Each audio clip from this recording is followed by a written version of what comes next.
Hey SuperExers! Have you ever felt overwhelmed by the idea of timing the market? You're not alone. Most of us want to invest, but the market's unpredictable ups and downs can make it tough to decide when to jump in. That's where dollar cost averaging, or DCA, comes in. DCA is a simple investment strategy.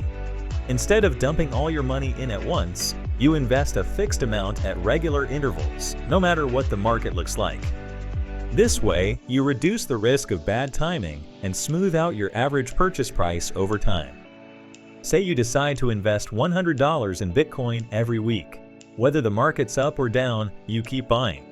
Over time, this strategy helps minimize the effects of short-term volatility and build your position slowly but steadily. The best part? DCA takes the stress out of investing. You don't need to worry about buying at the perfect time. Just set your plan, stick with it, and let time do the work for you. Want to learn more easy investment strategies? Hit that like button and subscribe for more quick finance tips.